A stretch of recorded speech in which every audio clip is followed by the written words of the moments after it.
Today, on Be Something Wonderful, just say the word and manifest whatever you want. No kidding. I am your host, Tom Kearin, and this is the Be Something Wonderful studio of higher consciousness, where we help you level up and become the best version of yourself. Creators, welcome back and good morning from the studios of Be Something Wonderful here in Las Vegas. It is Friday and it's a big video today. I want to talk about this client that said, Tom, I understand now, but I didn't always. And he talked about making some comments. This is very similar to other stories that I've talked about. Subscribers, or they weren't subscribers, they were just making comments. And he said, boy, in some of those comments, I dropped some F-bombs. And I said, well, I drop the F-bomb of forgiveness all the time. And we started laughing, right? And I didn't see those. I guess when you use language like that, they get caught and the team takes care of those.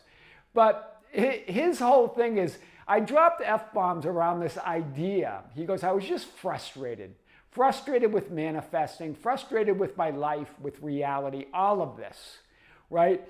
And he said to talk about just saying, I am God and there is no other, and then your life getting better, it just didn't make any sense to me. He goes, but now I really get it. He has turned around his whole life, right? Now, when we say, I am God, there is no other, yes, that's a powerful affirmation. As you imagine, affirm, and assume you are that person you want to be. So it is about just saying the word. He really gets it. He goes, I was really just, F this, F that. This is the conversation we had, right? And he goes, it was all centered around this idea that I just couldn't make things work in my life. So we're going to talk about this idea and more, but it really is about just say the word. Just imagine and affirm you are that person already that you desire to be, and everything changes because you are reality. This is what he got. And he was apologizing, of course, but he's a subscriber now. He's going to become a member. And so, no big deal, right? Guys, we're all in this together. I'm not unfamiliar with the F word that he was talking about. In my younger years, I dropped a lot of those F-bombs, right? I get it, right? Manifesting's not just saying, I am God and there is no other, while the world is a mess. You still have to deal with reality. This is one of the comments that he said that he left on the channel, right? But not just this. But I'm not including the other part, right? And I've edited a little bit of it to take out the swearing and all of that. But this is the essence of what he was talking about. Now, remember, the world, it's not really the world. This is what he really understands now. It's your world. There is no out there. You create your version of your world, all of it. And in every moment, you're shifting to a new you in a new world. Everybody sees a different world, right? That's your mess, right? The mess is your thoughts, beliefs, and assumptions about yourself and the world. That's the mess. There's nothing a mess, right, except your story. You trying to deal with and clean up the mess that you're creating, the mess that you're putting there by your own awareness and tension on it. Do you see? There is no mess, but you put it there. You create it. And then you try cleaning it up or complain about it or want to get rid of it. Right? You create all that. That's why A Course in Miracles says, seek not to change the world, but choose to change your mind about the world. In other words, there's no out there. The world is within your mind. It's a projection from within you. So you project the mess, and then you complain about it and say there's a mess, right? And then you try cleaning it up. You try moving it. You try doing things to get rid of it, but you keep putting it there. Do you see this? This is what he's getting. Remember, it's not the world. It's your world. Right? Yes, you might see a world that's similar to others, but remember, they're all projections from within you, all of it, even the others. It's all consciousness. It's all that is. But it's your version of all that is. You, from your perspective, from your viewpoint, from your vantage point. So we're going to hit this today like we never have before. It's that belief and assumption that you can't just say the word. And what is the word? It is I am. I am that person I desire to be. I assume that. I imagine that. I affirm it. And be that person. So it's that belief and assumption that you can't just say the word, right? He gets this now, right? That you can't just say the word and be that person you desire to be and have those things you want to have is the only reason you do not see it and the only reason you do not experience it here and now. Remember, your experience of reality is your reality. There's no reality, there's nothing out there but your experience of it. So when you believe that you just can't say the word and be that person you desire to be and have those things that you desire to have, that's the only reason you don't see it, because that is your experience here and now. Wow. That idea that there are conditions to be met and messes to be cleaned up. That whole idea that you condition it on it can't be just that. It has to be other things. It has to be these whole other processes and meditations and things that you are required, right? Remember, you put the conditions there. You put the messes there to be cleaned up and the conditions to be met before you can accept your good and fulfillment that's already there. The first step is accepting that it's there. Accepting that you're not manifesting anything, that it's all there. And then imagine, affirm, and assume it. Yes, we're not saying don't do processes. We're saying say the word, imagine it, affirm it, assume it, script it if you want. Meditate on it. It doesn't matter, but acknowledge and accept that it's there and that there are no conditions to your good. There are no conditions to being that person you want to be. There are no conditions to having those things you want to have. They're already yours. There's nothing to be cleaned up, nothing to be gotten rid of, nothing to fix. It's already there. That's the step. That's what you're going to, before you can be in who you feel like there are conditions to be met, messes to be cleaned up, before you can accept that fulfillment now. Before you can be who you already are and have what you already have. That's where the feeling of unworthiness comes from. That imposed separation from whom you already are. You impose your own separation, that idea of separation. You impose that mess that you believe is out there, right? You create that feeling or that experience of separation, believing you can't have the things you want to have or be that person already. That's powerful. So instead of just saying the word and accepting the truth that your wishes are already fulfilled, by imagining, assuming, and affirming that it's so, you look for what you assume and believe is missing. You keep looking, there's got to be something more to it, right? It can't be that, in his words, that effing easy is what he said on some of his comments, right? You look for what you assume and believe is missing, right? You create that there's something missing. You create that there's a mess there in the conditions around you, that your life's a mess, that you can't just clean it up with saying the word, right? You put those there. You look for what you assume and believe is missing. You put it there. And then in the messy conditions of the manifested present in the remembered past, hear it again. You look for what you assume and believe is missing. And you look for that in the messy conditions of the manifested present in the remembered past. This is like Jesus. If you remember in Scripture, when Jesus was 12 years old, they were visiting Jerusalem. Remember, Jerusalem represents your higher mind. It represents your absolute state of fulfillment, who you really are. They're visiting him, and then he goes off and they're looking for him. They can't find Jesus. They look for him for 3 days. Remember the number 3, representing this idea of completion, that it's done, that it's yours, that it's fulfilled, like the number 7 in Scripture, right? That knowing is already yours. So they're looking for him. They were anxious, they were frustrated, and they were exhausted looking for Jesus. Where is Jesus, right? He's lost. They were feeling, they were even, this is you, right? Looking for what's missing. But assuming and believing that there's something missing. Looking for what's missing in the messy conditions of the manifested present in the remembered past. those memories of what you believe happened that are causing you to experience this life that you believe is unwanted right now. And then looking at the manifested present conditions and saying, nothing's going my way, and nothing ever went my way in the remembered past. Do you see it? You're looking there for what's missing. Like Jesus' parents looking for him, right? You're frustrated, you're exhausted, you're feeling limited and mistreated by conditions. That's why when they found Jesus, they did find him. They found him where? In the temple. The whole idea that he was never lost. There's nothing missing. He was never missing. You're in Jerusalem. He's in Jerusalem in the temple, right? What he says is he's doing the Father's work, or going about the Father's business, right? In other words, imagining and assuming you're already that person you want to be. But when Joseph and Mary found him, and remember, think about Joseph representing the manifested present, the mess that you believe that your current life is, or the current conditions.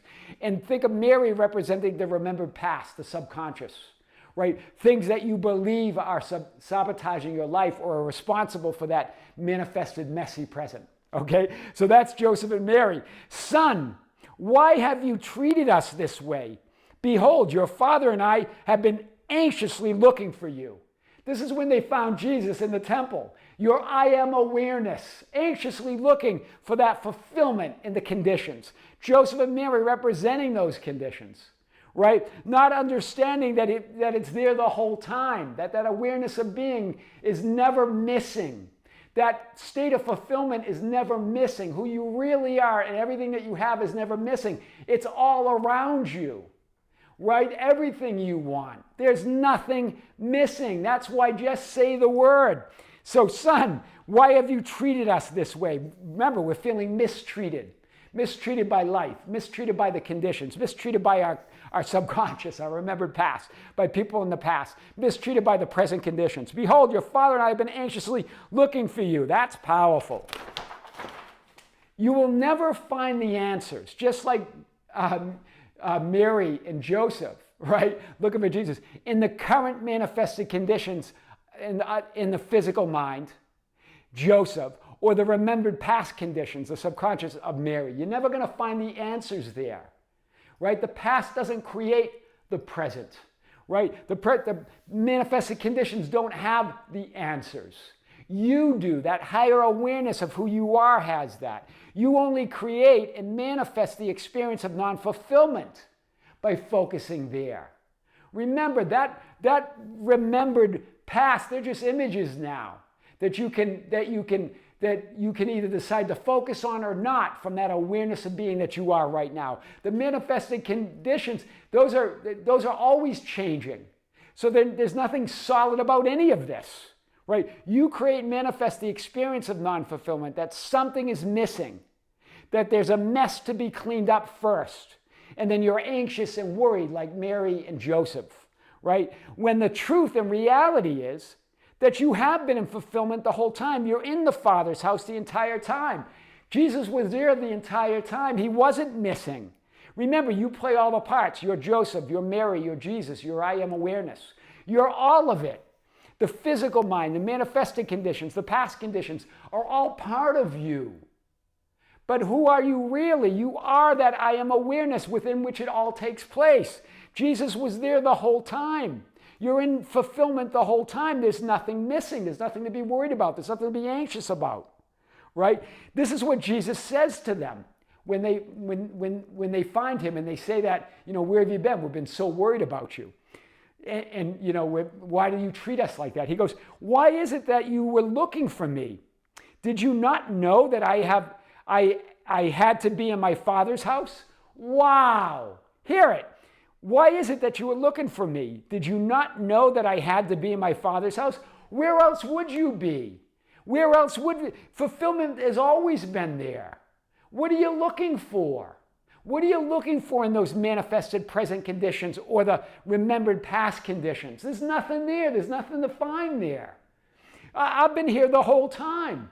Your reality, what you want, your new life, that new identity, everything you want's already there. That unseen is surrounding you with those conditions, with what everything you want. It's about you putting your awareness on it, about imagining and assuming from fulfillment, not looking out there into the conditions or the past conditions or the changing thoughts and feelings or the changing people, events, and circumstances. Why is it you were looking for me? Did you not know that I had to be in my Father's house, going about the Father's business? And you say, but what about this mess, Tom, of 3D conditions? Right? The inner conditions that might represent Mary, or the outer conditions that might represent Joseph. Right? Again, inner conditions of thoughts and feelings that are always changing in that remembered past. Outer conditions of the people, events, and circumstances. Your lower logical mind, your physical mind will never understand or be convinced of that you're already that person you desire to be, that everything's already yours. Stop trying to do that. Remember, that's not the purpose of the physical mind. Physical mind's just there to perceive the experience. You create that experience within. It will never understand it. It will never be convinced. So stop trying to clean it up or fix it. It's not broken. It doesn't need to be convinced. It doesn't need to be fixed. And you don't have to do anything with it other than just experience that have that physical perceptual experience of reality with it. That's all it does. Right? This is what it says in Luke 2:50. But they did not understand the statement which he had made to them. Joseph and Mary did not understand what Jesus was saying. Don't you know that I had to be in the Father's house? It says it right there. They did not understand. Your physical mind will never understand. Your 3D personality will never understand. Right?